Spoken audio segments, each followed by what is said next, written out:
L'histoire des journalistes na TV, Uluna a bomela biso. Papa a violé la biso mama. Pona batu nyonso baza koloba kete ba boma ba koluna te, pona bakutana na likama te. Soki bakutana na likama, lokola famille Mubengai na Kinshasa bako souhaiter ba mort ya bakoluna nyonso. Suivez na histoire des jours, lolenge bakoluna ba violaki mama ya bato ya mukolo et puis salaki papa na banga kota mabele. On a lobaka, on a la facilité de dire des choses. Bato belé bazo réagir te, boti na bango na prison, bo sala boy na prison kona ba obimaka.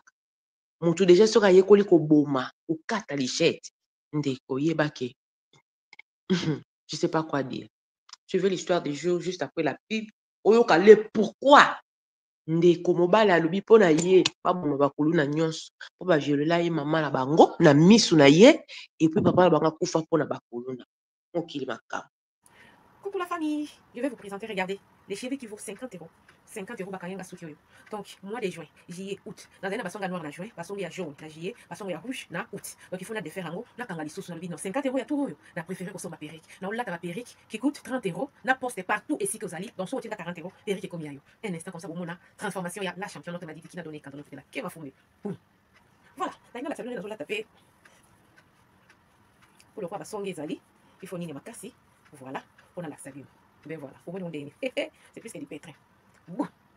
Voilà. Oyo, comme vous est encore. Et là, 13 x 4. Là, il y a pointi coin. Bon, mon yango. Donc, ici, il y a 40 € et il y a la poste. Et comme le pan. Donc, la perruque coûte 30 €. Plus 10 € à poste. Pour la pièce, il y 40. Voilà, si manango yango. Donc, il y a normal. Et ça, la valeur, il y a 26 pouces. On a battu la perruque. Donc, voilà, vous commandez. Les perruques vont à 30 €. 10 € et la livraison partout ici au Fandak. Au Fandak, en Suède, ça va coûter moins de 10 €. Donc, il y a 40 € aux huit perruques, au yo, il y a bamboula, na bamboula. Dans la question de nos cheveux à 50 €. Ou il y a un mois, il faut na fongolango. Donc, nous allons apprendre à être des économistes. Tout Souki, exact. Tout le monde na perruque. Ou il y a toko, liboso, na sima rasta, na tokanga, donc il y a des photos. Suivez. 30 € la perruque, plus 10 € livraison partout dans le monde ici aux allez. Modèle au yango. Liboso, maboko, na sima, ils rasta. Donc voilà. Retour à l'authenticité. Femme noire, femme africaine. Waouh, c'est du pétrin. Pour ceux qui marron, pour les marron, couleur marron. Donc si vous allez bien, bon mon ils sont mon que couleur est marron. Voilà, waouh, comme je suis belle. C'est à 30 € plus 10 € à livraison, ça 40 €. Avec 40 €, Perico et comme million d'andako. Passez vos commandes. Oh, il y a marron, vous soupez, mais il y a couleur 30 € plus 10 € à livraison partout dans le monde ici, les alliés Perico et comme million. Passez vos commandes. Femme noire, femme africaine, vite fait. Attends, mon pépé, donc vous autres, donc c'est effet naturel. Effet naturel. Passez vos commandes.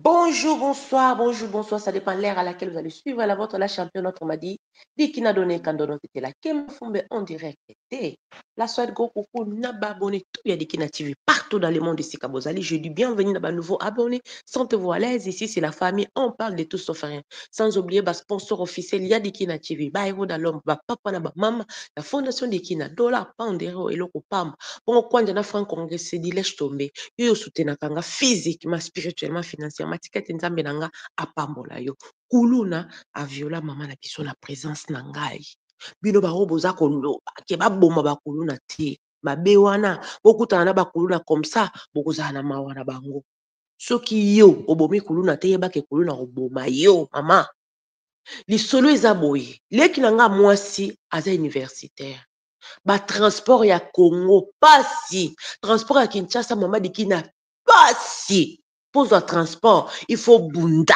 le temps komaka na ndako ba air ekomi tardif leki na nga benga mama na biso ntango baza no na victoire abike mama transport eza pasi soki naza na nzela ya koya ndako nazwi transport oya na ndako nakobenga mpo bobima boya kozwa nga leki na nga ya mwasi abengi mama alobi oke d'accord biso nyonso bana tozalaki na ndako papa na mama tozalaki toza kozela oyo abimaki eza pe na volonté na ye te mama dikina nayebi tele ya mosusu boza na ide te ya batransport ya kini oyo bato bakoma oblige soko ofandaka na kota komina mabe obe te balabala mabe il faut sala nini bodeménager mingi batika bandako na bango donc même ata la police azokoka eso eloko te mpo bana wana bakoma kokolabore na bapolice abomi yo akati yo lobi bokomona ya bimi na ye epuis ntango abimi akosala de sorte ke bomona ke balibere ye yango wana koboma bango eza meilleure option Mama dikina. Leki na biso mwasi aye kozwa transport. Abengi alobi ki ete aza na nzela. To banda deja ko bima zo koma kalate. Mama, to bandi ko bima. Na prince. Parce que akitaki na prince, biso foko kota ndambo. Akitaki na prince. Mama lobi, yaya accompagner nga. Papa zalaki na ndako yemo ko yebika ba papa na biso congolais, obi ba papa africain, nde bazalaka ya ko ki jamais ko bima pa kendo sani kozwa mwana. Donc mama alobi na ngana accompagner ye. Tokei ko kende kozwa leki na ngai ya mwasi oyo akomaki deja pembeni poto zoaye pona ko sécuriser aya na ndako sain et sauf. Ko bima to bima ki na biso malamu to komi pe ya komaki deja na arrêt bato bazalaki mo ebele na arrêt to bandi ko kita siko na balabala. Ole to za balabala oto yaki to moni so bazo tumba ba pine nde mwinda moto éclairera mwana musika na bikete. Mama lobite to kende boy nga bite mama to kende boy parce que kuna moi moto bazo tumba pine donc ezolongola molili e osala ke donc to le kanzelane ozala malamu to koma pe kanda. Mama dikina to bandi ko kusa na nzoko eza bato bande ko tumba ba pine zaki bakuluna ya bana ya mikie ya bano ya mikie. Babandi nanu babotoli nga téléphone, babotoli mama na biso téléphone, babotoli leki na nga téléphone, bafouiller. Na ma papa, na nini o leki na nga lataki ma papa, na ya nga na ya mama, je vous dis ma papa o ya ndako. Bazui yango. Donc quand je te dis fui, liboso na nga, nde bazo tombola mama na nga bilamba, bazo fouiller bisika nyonso. Bano bakoza la baleki na nga bakoza la bana o mama na biso aboti eko suka pe wana karte mama dikina o mona bano bazalo kwa bandoki bazui nyonso babotoli biso nyonso mais kaka bango moko te faut to violer mama oyo mususu lobi o to violer mama pona ni te il faut to violer mama dikina jeune fille azalaki wana leki na nga batusha leki na nga te balongola mama na nga bilamba na misu na nga. Ils étaient au nombre de 12. Heureusement, eza bango nyonso to te bakendaki na mama na nga. Eza ka kokende normalité. Mais donc ozomona ke bazo sabotele yo mama. Ba msusu na nelongi na ye, ba msusu na sima na ye. Imagine toi, balingi pete ki olongole longi il faut tala. Machete ka abo, il faut tala nde ba abuser na mama na. Il faut tala nde ba osaka na mama na yo. Mama dikina, basali o bazaki nango posa. Basimba leki na ngate. Omoni bondoki. Donc bazawana pona kosala nini? Pona ko détruire ba vie ya bato.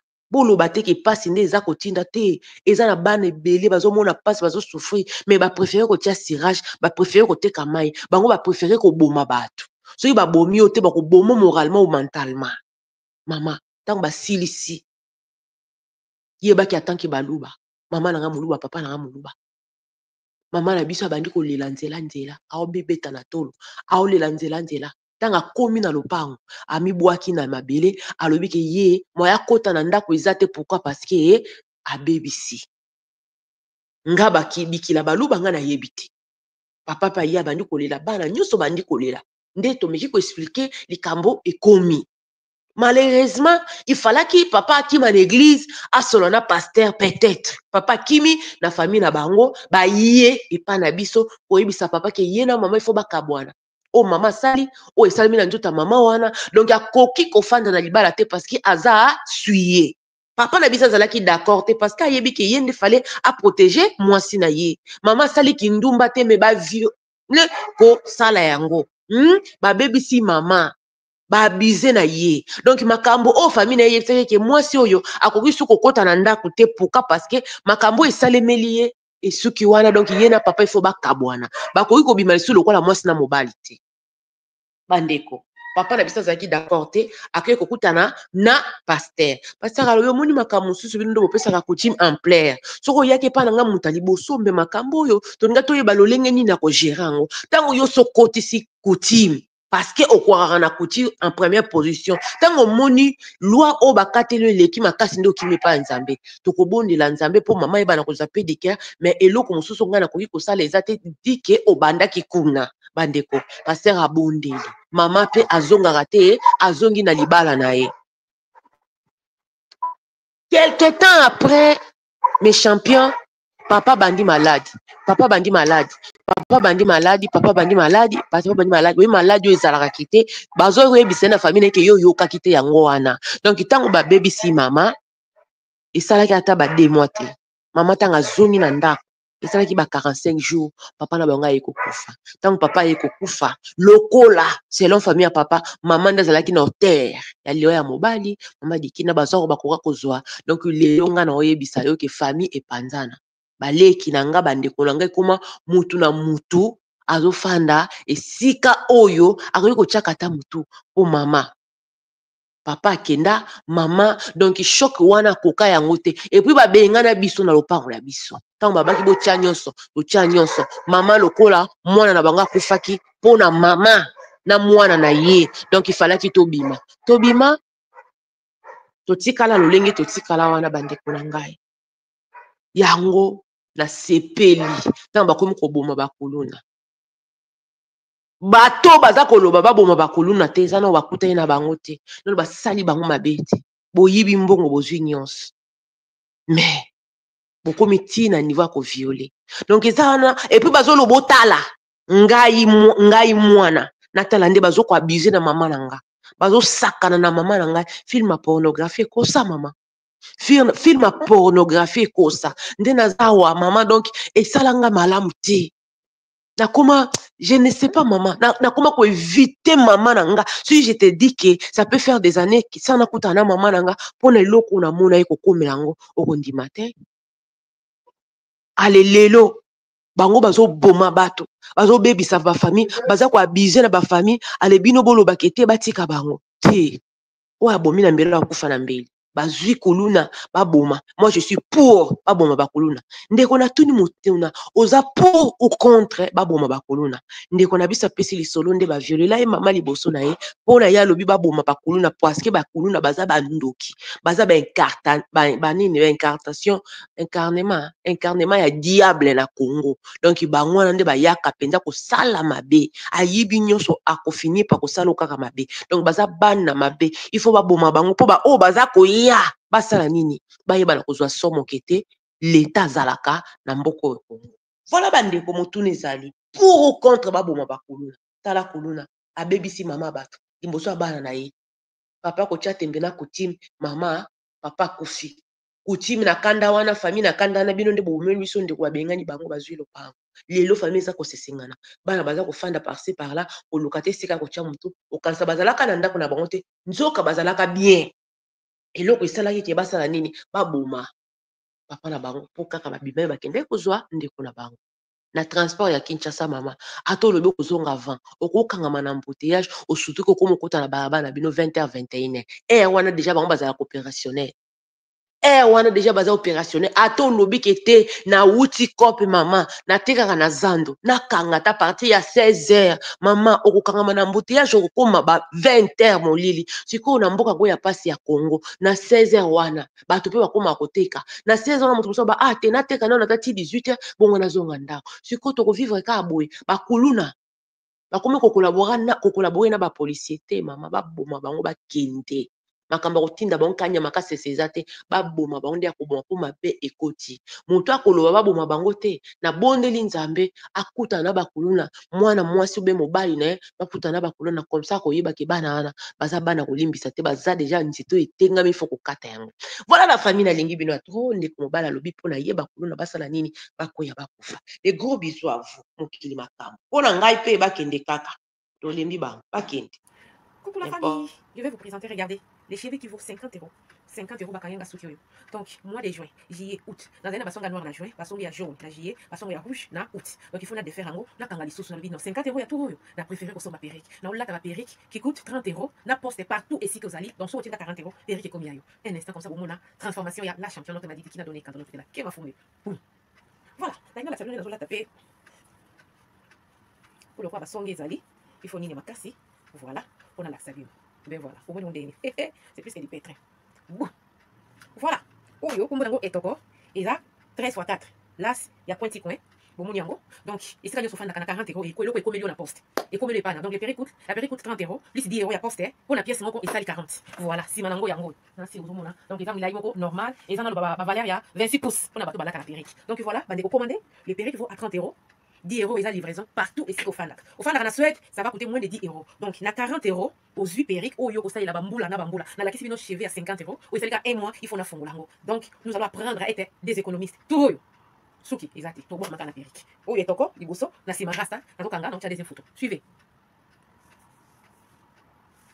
30 euros la perruque, plus 10 euros livraison partout dans le monde ici aux allez. Modèle Oyango. Les bosso, maboko, na sima, ils rasta. Donc voilà. Retour à l'authenticité. Femme noire, femme africaine. Waouh, c'est du pétrin. Pour souci, il y a marron. Oui, il y a marron. Couleur marron. Donc, si vous allez bien, bon, ils ont mon nana. Ok, couleur, ils ont marron. Voilà. Waouh, comme je suis belle. C'est à 30 euros, plus 10 euros la livraison, et ça, 40 euros. Avec 40 euros, perruque, et comme million nanda. Passez vos commandes. Oh, il y a marron. Vous soupez, mais il y a couleur. 30 euros. Plus 10 euros la livraison partout dans le monde ici, les perruques et comme milieu. Passez vos commandes. Femme noire, femme africaine, vite fait. Attends, vous pépendez, donc vous autres, donc c'est effet naturel. Effet naturel. Passez vos commandes.